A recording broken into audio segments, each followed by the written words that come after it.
إن الحمد لله نحمده ونستعينه ونستغفره ونعوذ بالله من شرور أنفسنا وسيئات أعمالنا من يهده الله فلا مضل له ومن يضلل فلا هادي له أشهد أن لا إله إلا الله وحده لا شريك له وأشهد أن محمدا عبده ورسوله لا نبي بعده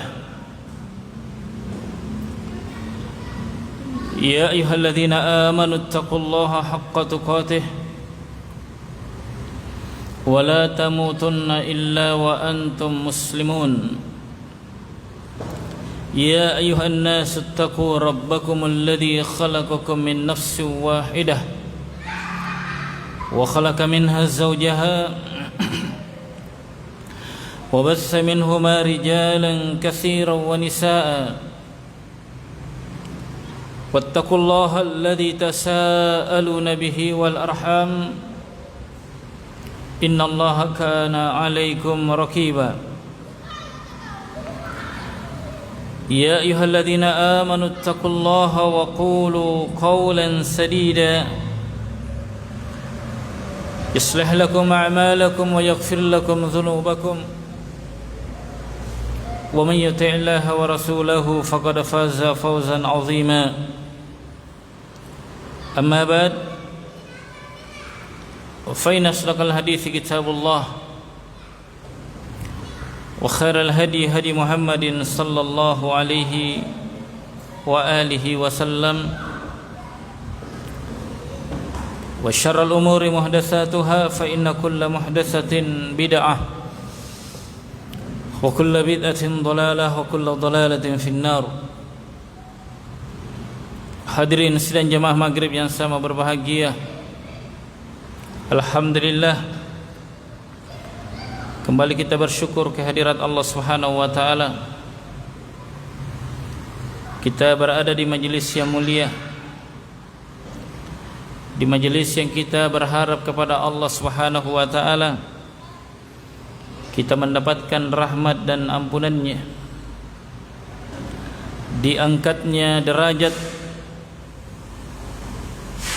Demikian pula kita berharap kepada Allah Subhanahu wa taala dengan menghadiri majelis-majelis seperti ini akan menjadi sebab hati kita menjadi lebih baik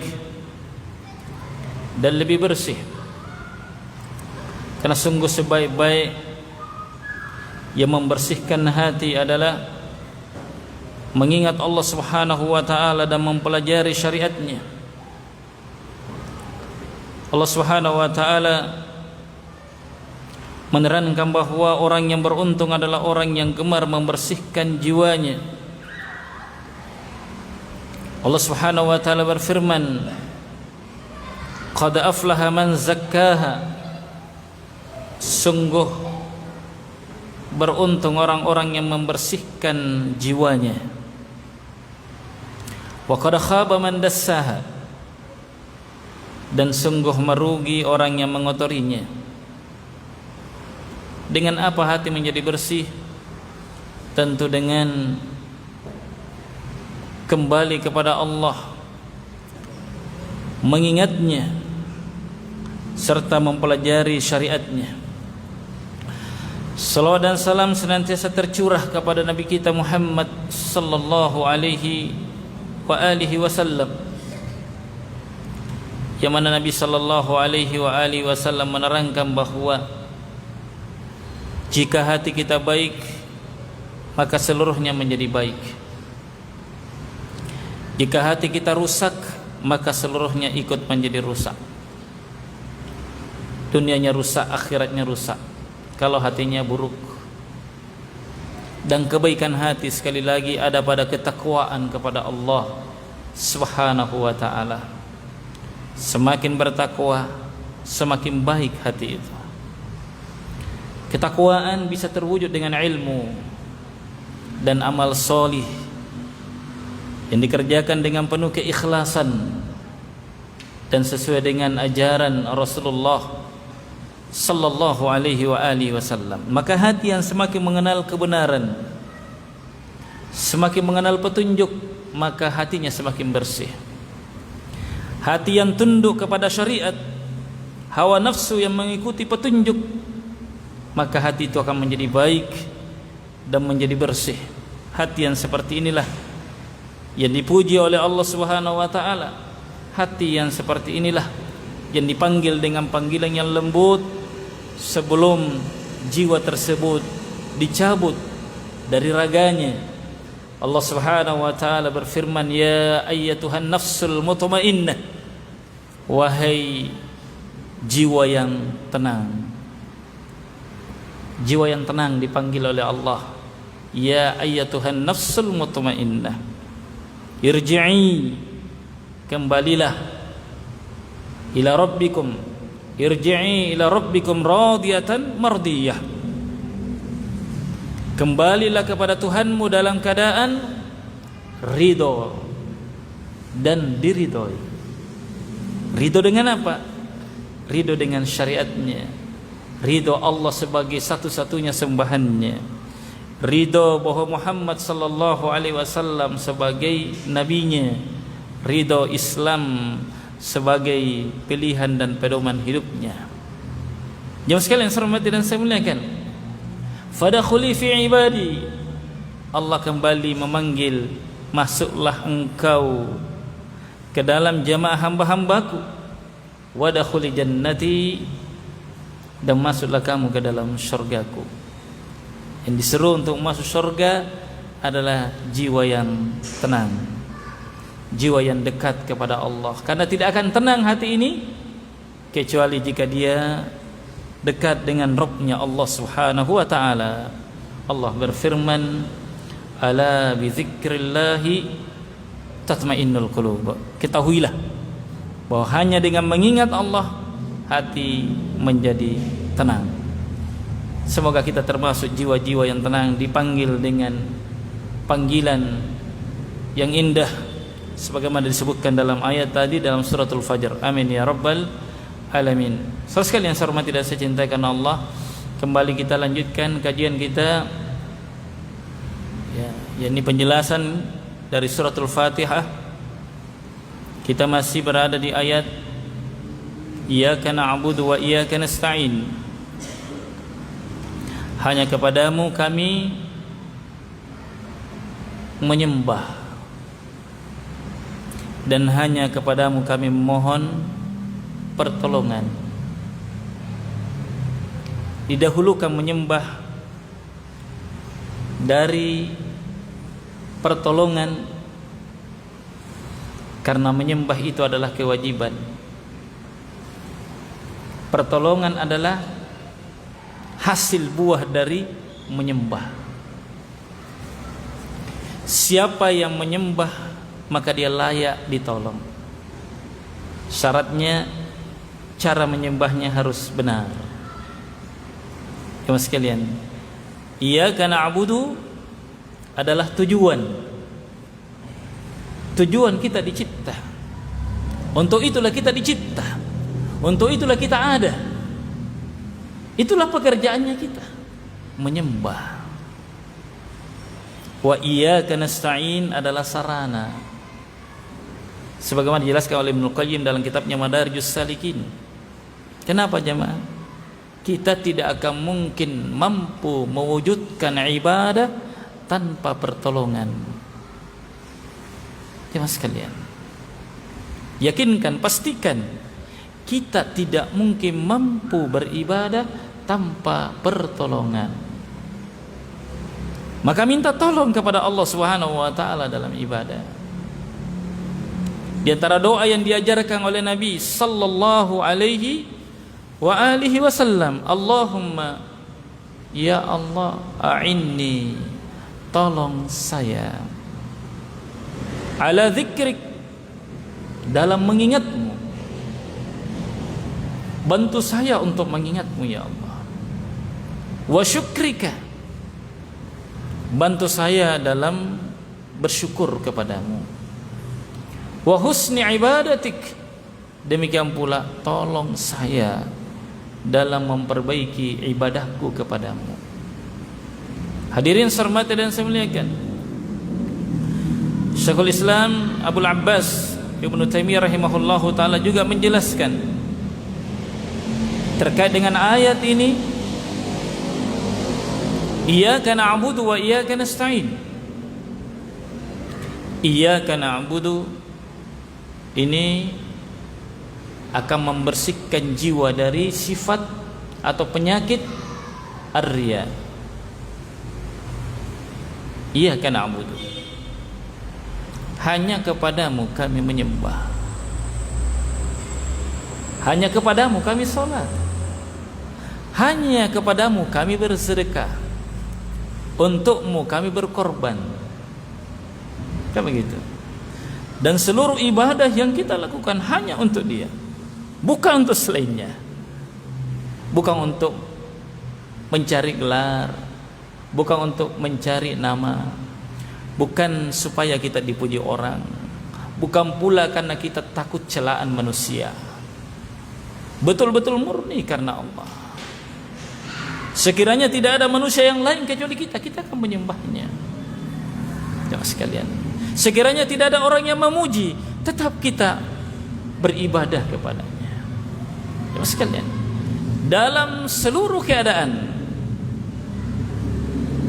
dalam seluruh kondisi, ketika senang menyembah Rabbnya, ketika susah dia tetap menyembah Allah. Saat dia kaya raya berlimpah ruah hartanya, dia tetap menyembahnya. Saat dia pailit, saat dia bangkrut, tetap dia menjadi hamba yang dekat kepada Rabbnya Allah Subhanahu wa ta'ala. Ini ibadah, membersihkan dari niat-niat yang jelek. Iyyaka na'budu. Ini saat kita membaca iyyaka na'budu, perbaharui niat, luruskan niat. Sebelum beribadah, perbaiki niat. Apa yang Anda cari dari ibadah Anda? Apa yang Anda cari dari berjalannya Anda ke masjid dari rumah? Ingat, jangan terjebak dengan kebiasaan, jangan terjebak dengan rutinitas. Innamal a'malu binniyat. Hadirkan niat setiap kali kita melakukan amal soleh, sehingga sekecil apapun amalan itu menjadi besar dan bernilai di sisi Allah karena niatnya yang baik. Hadirkan niat selalu pada setiap ibadah agar tidak jatuhnya ke kebiasaan. Gitu, Pak.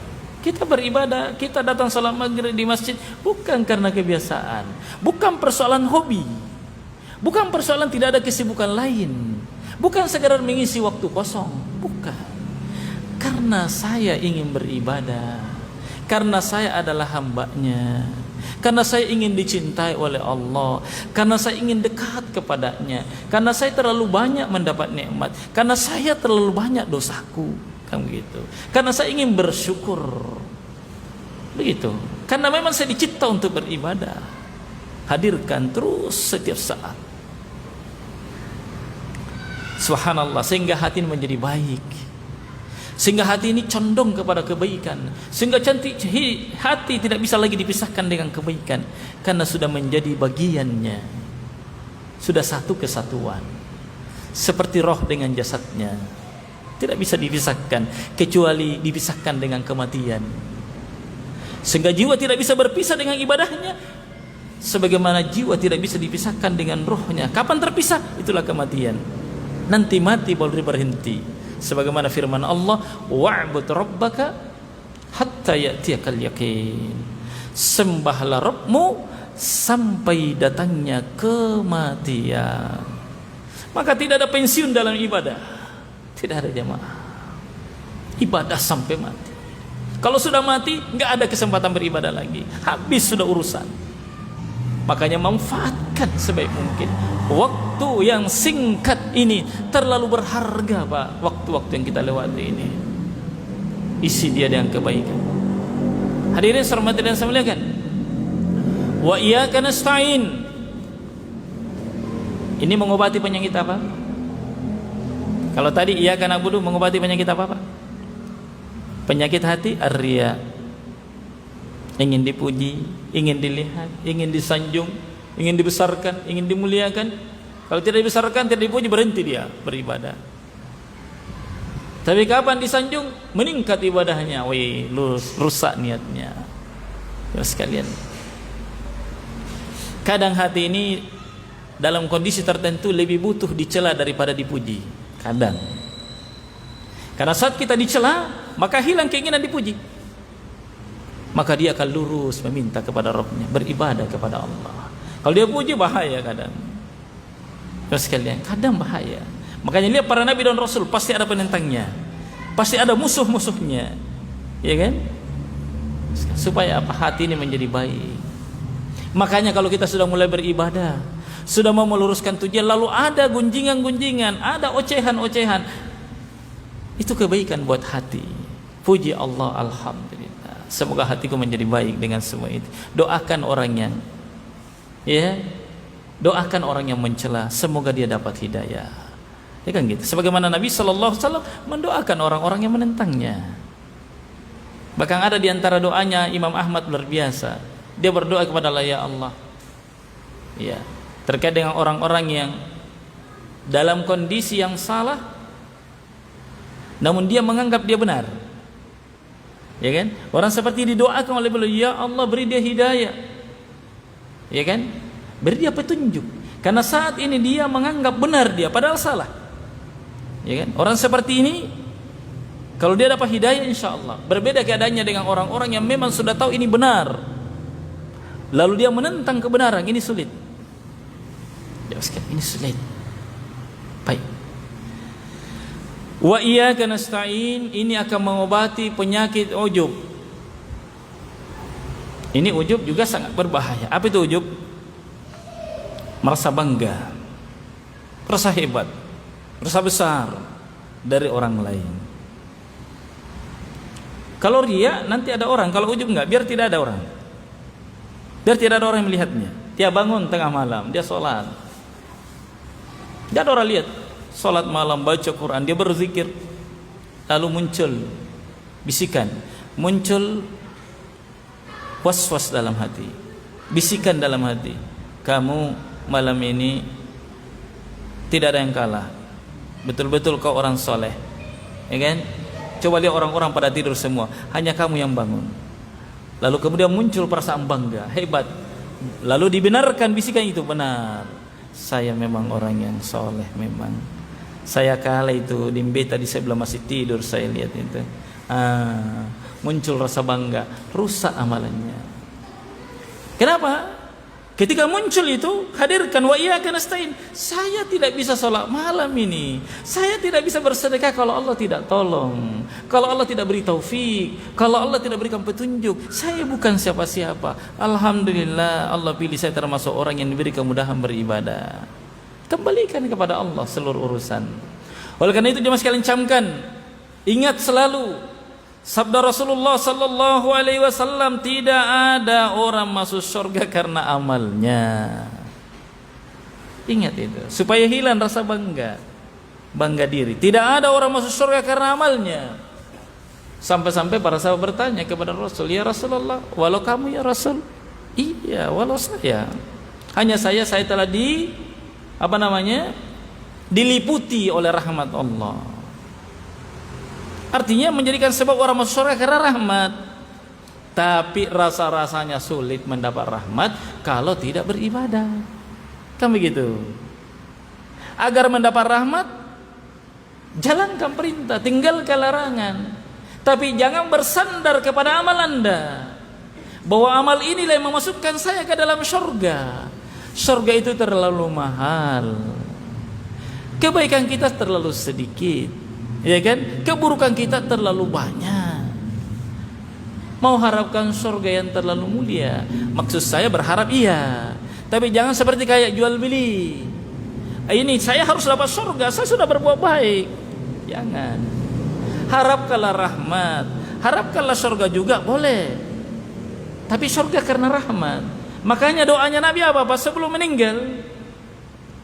Rabbi ghfirli, Rabbi ghfirli, Rabbi ghfirli warhamni. Ya Allah ampuni saya, ampuni saya, ampuni saya, rahmati saya. Jemaah sekalian hormati dan saya muliakan. Jelas Pak? Iyyaka na'budu wa iyyaka nasta'in mengobati dua penyakit yang sangat berbahaya, yang merusak seluruh amal. Kapan ada penyakit ini? Hebat sebagaimanapun, bagaimanapun hebatnya amal itu, tidak ada nilainya sama sekali di sisi Allah Subhanahu wa taala. Kalau tidak ikhlas, kalau dia ujub, sombong, bangga diri. Ya sekalian, ini kan yang terjadi pada iblis kan? Ada kebanggaan pada dirinya. So Allah Subhanahu wa taala membersihkan hati kita dari penyakit-penyakit ini. Karena itu dia dicamkan. Obat ini obat. Iyyaka na'budu wa iyyaka nasta'in sekaligus obatnya. Iyyaka na'budu akan mengobati penyakit riya dan teman-temannya. Wa iyyaka nasta'in akan mengobati penyakit sombong, penyakit ujub, bangga diri. Mungkin ada yang bertanya, bagaimana jika muncul bisikan itu? Apa dengan secara otomatis rusak amalnya? Muncul bisikan, apa otomatis rusak? Tidak. Memang sudah kerjanya setan itu. Yuwaswisu fi sudurin nas alladhi yuwaswis. Yang yuwaswis, waswasa yuwaswisu artinya terus menerus, tidak berhenti. Tidak berhenti bisikan ini. Sampai kapan? Sampai mati bisikan ini muncul, Pak. Selama masih ada jiwa, selama masih ada ruh, masih ada kehidupan, ada bisikan ini. Tidak berhenti sampai dicabutnya ruh. Pengalamannya Imam Ahmad bin Hanbal, Pak, yang disaksikan oleh anaknya Abdullah bin Ahmad rahimahumullah ta'ala, dalam kondisi sakarat ayahnya. Ditalkinlah Imam Ahmad, Pak. Siapa beliau? Luar biasa. Beliau adalah pejuang sunnah di masanya. Ditalkin la ilaha illallah. Apa kata beliau? Tidak. Belum. Coba. Tidak. Dia seolah-olah ini kok ditalkin tidak ikut. Ya, sesaat kemudian kembali kesadarannya. Ditanya, kenapa Anda tidak ikut? Tidak mau mengucapkan la ilaha illallah. Apa kata beliau? Telah datang syaitan kepadaku. Lalu dia berkata, wahai Ahmad, engkau sudah menang, saya sudah kalah. Dari dua penyakit tadi yang mana mau disusupkan ini? Penyakit yang mana? Ria atau ujub? Bangga? Merasa aman? Ini, merasa aman. Aman mas saya, menama. Kan gitu? Menang sudah. Padahal musuh masih ada di depan pintu. Selama masih ada musuh, belum ada kata menang, belum ada kata kalah. Masih lanjut pertempuran. Musuh di depan kita, masih nabawa pedangnya, masih kuat dia. Dalam kondisi dia memegang pedang, lalu yang katakan, kamu sudah menang nak. Kalau kita sudah merasa menang, kita akan letakkan senjata. Baju besi kita akan letakkan, kita akan buka. Sementara musuh masih megang pedang, kita akan mati sudah, mati konyol kita di depannya. Ini salah satu strategi musuh, bahwa kita sudah kalah, kamu sudah menang. Ini yang mau disusupkan di hatinya Imam Ahmad. Tapi karena dasarnya memang beliau orang ikhlas itu terjaga, Pak. Dijaga oleh Allah, dalam artian Allah bimbing dia, termasuk di saat-saat terlepasnya jiwa, detik-detik terakhir dalam kehidupan. Dan ini sangat menentukan, sangat rawan, karena Nabi mengatakan apa? Innamal a'malu bil khawatim. Amalan-amalan tergantung penutupnya. Hati-hati betul kita di penghujung umur, Pak. Hati-hati kita. Betul-betul butuh kita keikhlasan, butuh kita pertolongan di ujung-ujung kehidupan, Pak. Istilahnya di sini serangan terakhir, Pak. Serangan terakhir dan pamungkasnya setan. Seluruh kekuatan dikerahkan, Pak. Ini menentukan mati dalam keadaan muslim atau tidak. Setidaknya kita mati dalam keadaan bermaksiat paling tidak. Makanya Allah ingatkan, wala tamutunna illa wa antum muslimun. Jangan sekali-kali mati kecuali dalam keadaan muslim. Kayak begitu, Pak. Luar biasa, Pak. Ya, di akhir kehidupan ini. Maka kata Imam Ahmad tadi, datang syaitan. Maka saya mengatakan, kamu belum menang, saya belum kalah. Belum waktunya istirahat, belum. Saya belum menang, kau belum kalah, masih lanjut peperangan ini, ya kan? Coba, sehingga Allah menjaganya. Maka siapa yang ikhlas Allah akan jaga, Pak. Benar. Siapa yang ikhlas Allah akan jaga dia. Dalam artian Allah akan bimbing dia dalam kehidupannya. Itulah makna firman Allah Subhanahu wa taala. Ya. Allah Subhanahu wa taala mengatakan apa? Innal ladzina qalu rabbuna Allah, sesungguhnya orang-orang yang mengatakan Rabb kami adalah Allah, tsumma istaqamu, lalu mereka istiqomah. Apa hiburan-hiburan yang datang dari Allah sebelum matinya? Tatanazzalu alaihimul malaika, turun kepada mereka malaikat-malaikat, menghibur dia, mengokohkan keimanannya, seraya mengatakan alla takhafu wa la tahzanu, jangan kamu takut, jangan kamu bersedih, wa absyiru bil jannah, bergembiralah kamu dengan surga Allah Subhanahu wa taala. Ini sebelum dicabutnya ruh, Pak, orang beriman itu. Bagi orang yang menegakkan iyyaka na'budu wa iyyaka nasta'in, sebelum matinya, Pak, diperlihatkan tempatnya, diperlihatkan dulu tempat duduknya di neraka. Lalu Allah dikatakan kepadanya, Allah palingkan engkau darinya. Karena setiap kita, Pak, sudah ada tempat duduknya kita di neraka, dan sudah ada setiap orang tempat duduknya di surga. Setiap orang, Pak, sudah ada. Tapi bagi orang beriman, sebelum dicabutnya ruh, diperlihatkan dulu tempat duduk di neraka. Dikatakan, sekiranya kau tidak beriman, ini tempatmu. Lalu kemudian diperlihatkan tempat duduknya di surga, ini tempat kembalimu. Dalam kondisi hati seorang mukmin senang berjumpa Allah, dicabutlah rohnya. Inilah sabda Nabi sallallahu alaihi wasallam mengatakan, Allah Subhanahu wa taala ya senang berjumpa dengan hamba yang senang berjumpa dengannya, dan Allah benci berjumpa dengan hamba yang mana hamba ini juga benci berjumpa dengannya. Subhanallah. Karena itu jamaah sekalian hormat dan semuliakan, perbaiki niat dalam beribadah, luruskan hati. Hadirin hormati dan saya muliakan, iyyaka na'budu wa iyyaka nasta'in, ini adalah inti dari suratul Fatihah yang betul-betul selalu kita hadirkan. Perbaiki niat, perbaiki ingatan dalam salat. Ini hubungan langsung, Pak. Iyyaka na'budu. Perbaiki niat di situ. Hadirkan hati saat baca ini. Karena ini minta langsung, Pak. Kalau tadi masih muji alhamdulillahirabbil alamin arrahmanir rahim maliki yaumiddin, Pak. Ini masih bersifat khabariyah. Maksudnya kita sedang memuji sesuatu. Dalam hal ini Allah. Segala puji bagi Allah Rabb semesta alam, yang Maha Pengasih lagi Maha Penyayang, yang menguasai hari pembalasan. Kita sedang memuji. Boleh jadi orang yang dipuji itu atau sesuatu yang dipuji jauh atau dekat, kan seperti itu. Tapi kalau dikatakan iya, hanya kepada berarti sudah dekat, betul-betul sangat dekat. Kita sedang berdialog sudah. Hadirkan, perbaiki niat di situ. Inilah ayat yang mana Allah mengatakan hadza baini wa baina hadza li abdi, hadza baini wa baina abdi. Gimana hadisnya itu? Hadza baini wa baina li abdi. Ini antara saya dan hambaku. Wa li abdi ma sa'ala. Dan bagi hambaku apa yang dia minta. Jemaah sekalian, ini betul-betul perbaiki niat. Hadirkan hati, maksud saya, dalam salat. Jangan sampai kita sama baca iyyaka na'budu wa iyyaka nasta'in, pikiran di luar. Bagaimana menurut kita kalau kita sedang berdialog dengan seseorang? Kita sedang berbicara dengan seseorang sementara orang yang kita ajak bicara tahu bahwa kita sedang tidak hadir pikirannya. Kita sedang berbicara dengan seseorang lalu kita menoleh ke kanan dan ke kiri. Ya mas sekalian, oleh karena itu perbaiki niat ini di dalam sholat ya mas sekalian, lebih khusus lagi untuk menghadirkan ini, ya, munculkan sifat ihsan. Apa itu ihsan? An ta'budallaha ka'annaka tarahu. Engkau menyembahnya seolah-olah melihatnya. Fa illam takun tarahu fa innahu yarak.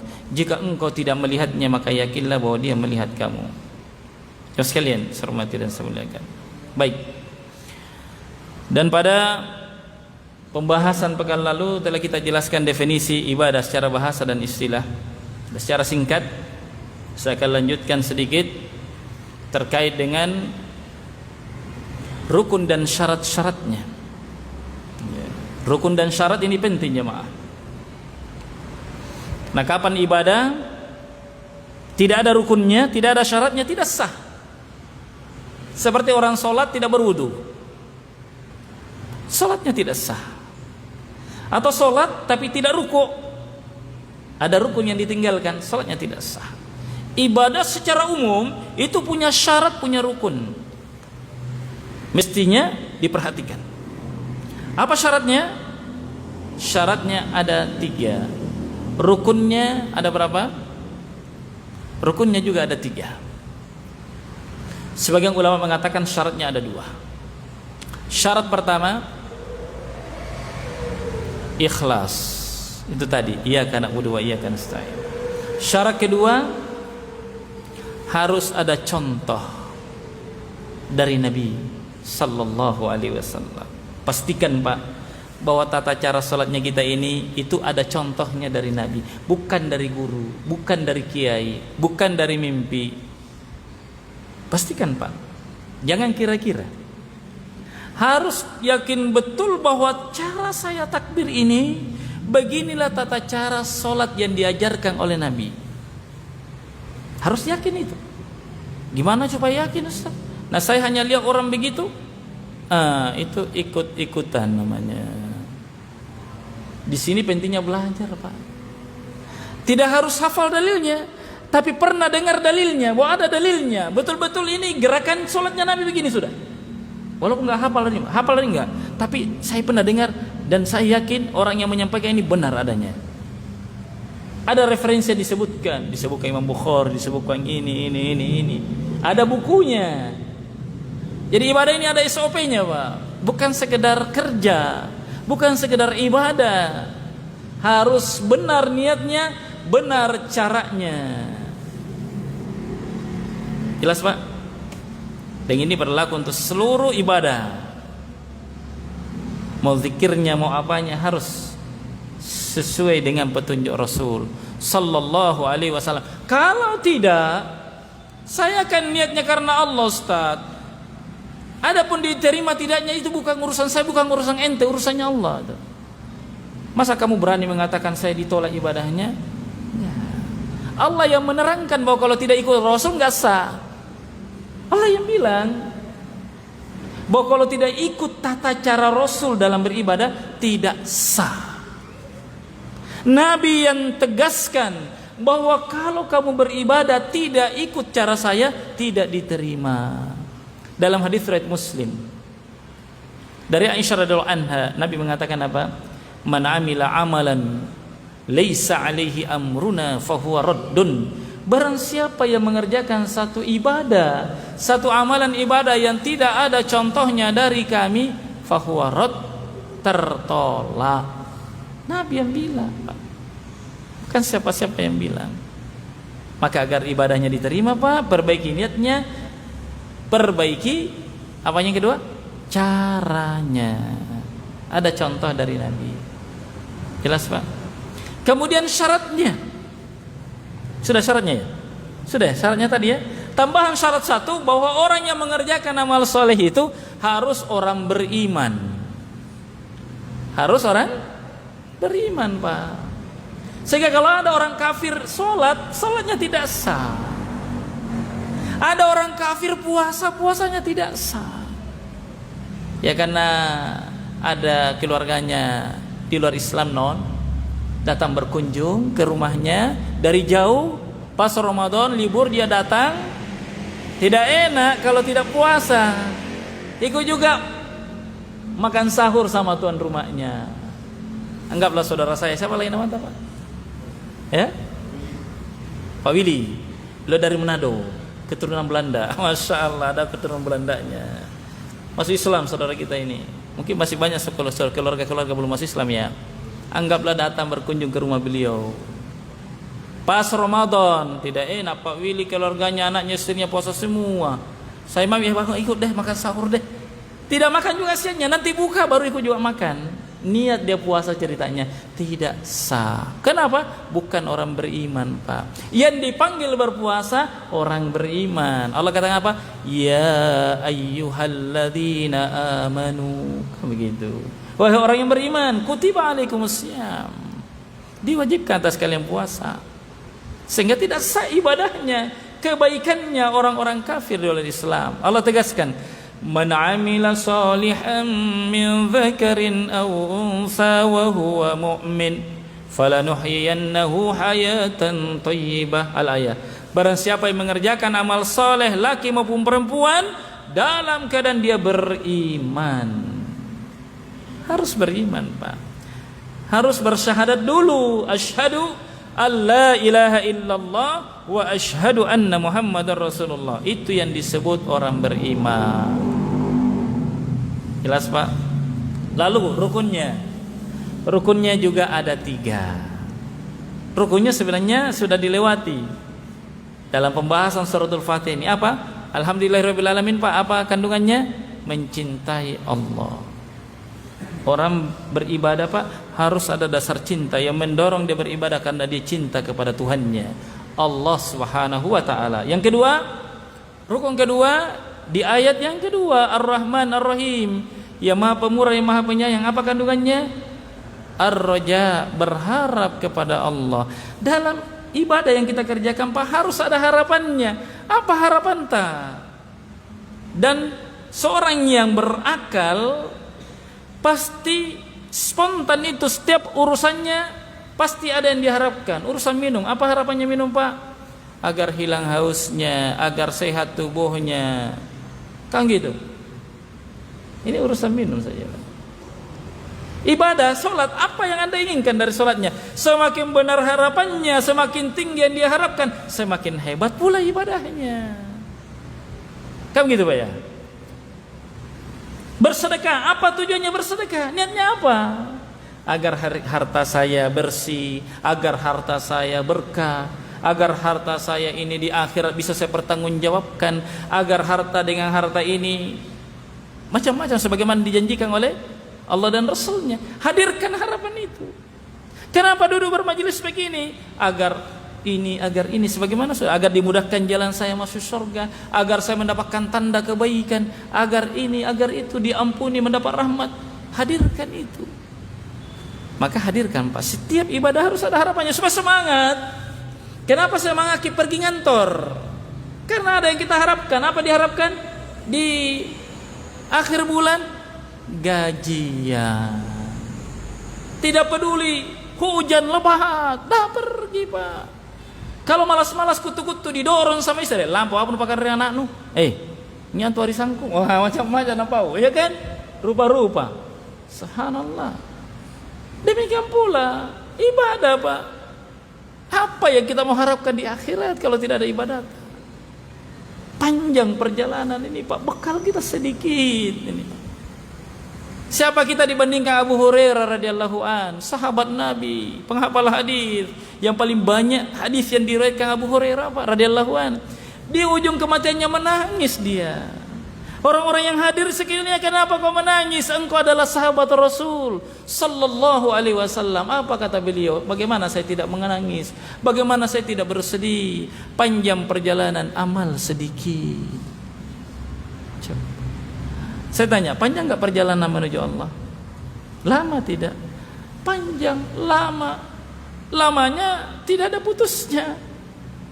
Tidak berjarak lagi. Kalau katakan panjang ini masih mungkin bisa dihitung. Ini, Pak, enggak ada habisnya, Pak, akhirat ini. Sementara hidup kita terlalu sebentar sekali. 60 tahun, 100 tahun sedikit sekali dibandingkan dengan perjalanan yang tak ada putusnya. Perjalanan yang panjang sangat ditentukan oleh waktu yang sangat singkat ini. Jamaah sekalian saya cintai karena Allah, manfaatkan supaya hebat ibadahnya, perhebat cintanya, perhebat harapannya. Kan begitu, Pak ya? Yang ketiga apa lagi? Maliki yaumiddin. Apa kandungannya Maliki yaumiddin? Takut kepada Allah. Harus hadir dalam ibadah. Kenapa saya sholat? Karena saya takut kalau saya tidak sholat. Karena Allah mengatakan, masalakakum fi saqar. Mengapa kalian masuk ke dalam neraka saqar, wahai penduduk neraka? Apa jawaban mereka? Lam nakum minal musallin. Kami dulunya orang yang tidak sholat. Itu, Pak ya. Hadirkan itu tiga nih. Kalau ada ketiganya dalam ibadah, Pak, itulah ibadah sebenarnya. Ketika ada cintanya, ada harapannya, dan ada khaufnya kepada Allah Subhanahu wa ta'ala. Jam berapa masa waktu? Masih ada? 7 menit lagi. Baik, kita lanjutkan perkataan Syekh Muhammad At-Tamimi dalam risalah beliau yang singkat ini. Iyyaka na'budu, hanya kepadamu kami menyembah. Kata beliau, ai a'buduka ya Rabb bima madha bi hadhihi ats-tsalath. Jadi saya menyembahmu ya Allah dengan tiga tadi, dengan cinta, dengan harapan dan rasa takut. Yani bi mahabbatika, saya mencintaimu atau saya beribadah kepadamu ya Allah dengan cinta kepadamu. Wa rajaika, dengan harapan kepadamu atau berharap kepadamu. Wa khaufika, demikian pula saya menyembahmu ya Allah dengan takut kepadamu. Saya beribadah karena saya takut kalau tidak beribadah. Ya sekalian ya. Dan ingat, camkan baik-baik Pak, bahwa Allah tidak butuh dengan ibadahnya kita. Pak ya, hadirkan, pahami bahwa Allah Subhanahu wa taala tidak butuh dengan salatnya kita. Allah terlalu kaya. Siapa yang butuh? Kita lah yang butuh kepada Allah Subhanahu wa taala. Di dalam sebuah hadis qudsi, Allah Subhanahu wa taala berfirman, "Ya ibadi, wahai hambaku, law anna awwalakum wa akhirakum wa insakum wa jinnakum kanu ala atqa qalbi rajulin wahidin minkum ma zada dzalika fi mulki syai'a." Wahai hamba-hambaku, sekiranya orang yang paling pertama di antara kalian sampai orang yang paling terakhir dari kalian, baik dari kalangan jin dan manusia, semuanya bertakwa seperti bertakwanya orang yang paling bertakwa di antara kalian. Semuanya hatinya seperti Rasulullah, semuanya takwanya seperti Muhammad sallallahu alaihi wasallam, maka tidak akan bertambah sedikit pun kekuasaanku. Enggak bertambah, Pak. Jangan dikira bertambah. Beda dengan karyawan yang bekerja di sebuah perusahaan, bermanfaat bagi manajernya, bermanfaat bagi ownernya, semakin bertambah kekayaannya. Kalau Allah tidak, Pak, tidak bertambah kekayaannya. Allah terlalu kaya. Nah, demikian pula Allah Subhanahu wa taala mengatakan, ya ibadi, wahai hambaku, law anna awwalakum wa akhirakum wa insakum wa jinnakum kanu ala afjari qalbi rajulin wahidin minkum ma naqasa dzalika mimma indi. Sekiranya orang yang paling pertama sampai orang yang paling terakhir di antara kalian, dari bangsa jin dan bangsa manusia, semuanya hatinya seperti orang yang paling buruk di antara kalian. Semua hatinya kita seperti hatinya iblis misalnya. Semua keadaannya seperti keadaannya Firaun. Maka kata Allah, tidak akan berkurang sedikit pun kekuasaanku. Maka kita beribadah bukan untuk Allah. Untuk siapa? Untuk dirinya. Siapa yang bersyukur maka dia bersyukur untuk dirinya, bukan untuk siapa-siapa. Karena Allah sayang, Pak, sehingga kita diperintah beribadah. Kita beribadah karena memang kita diperintah untuk beribadah, dicipta untuk beribadah. Kita beribadah karena itulah tanda kesyukuran. Kita beribadah karena kita mengharapkan surga Allah Subhanahu wa taala. Baik, yang sekalian saya hormati dan saya muliakan, inilah yang sempat kita sampaikan. Mudah-mudahan ada manfaatnya, menambah keimanan, memberi semangat untuk beribadah. Jadi kalau kita temukan rasa malas, Pak, pada diri kita beribadah, pastikan ini 3 yang kurang.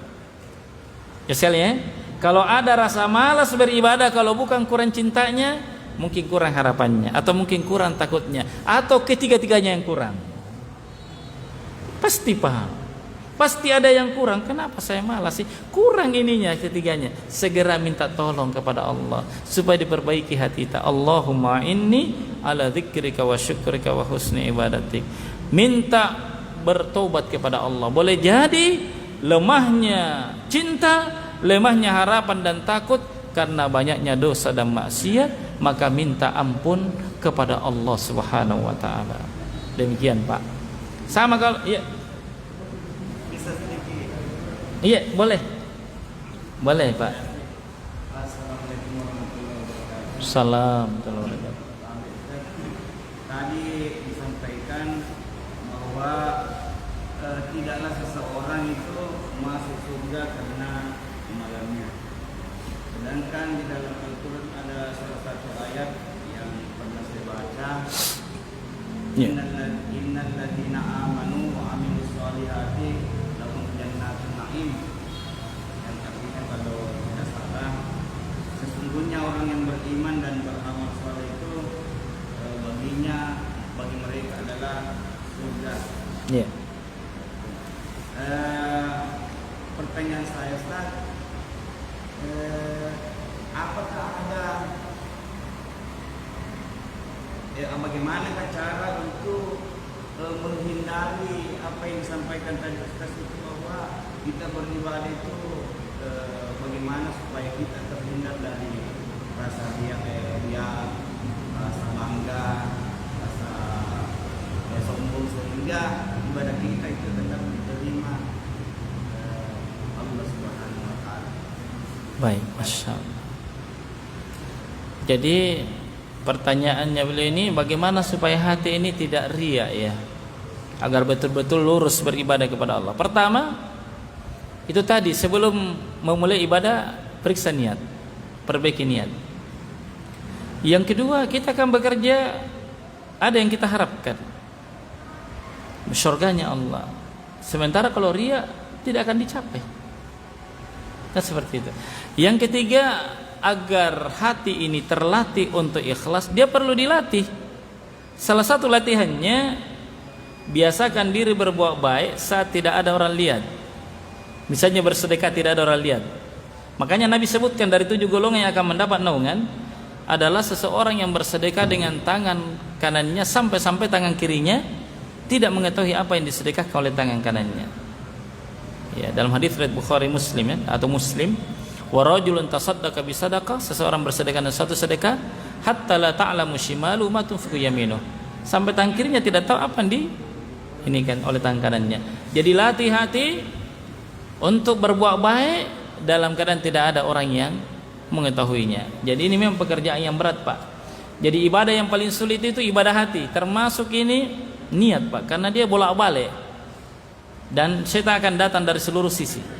Selamat dari sini datang lagi, selamat dari situ muncul lagi, terus menerus. Makanya nggak boleh lalai di sini, Pak. Tidak boleh lalai. Kapal lalai tergelincir sedikit sudah. Terus sekalian, karena itu minta tolong kepada Allah, Pak. Minta tolong kepada Allah, Pak. Kalau Allah tidak tolong sudah, nggak ada yang bisa, Pak. Minta tolong kepada Allah. Kuncinya di situ, Pak. Minta pertolongan Allah, minta penjagaan Allah Subhanahu wa taala. Sekira ini, Pak Imam ya. Seperti itu. Barakallahu fikum. Assalamualaikum warahmatullahi wabarakatuh. Astagfirullah.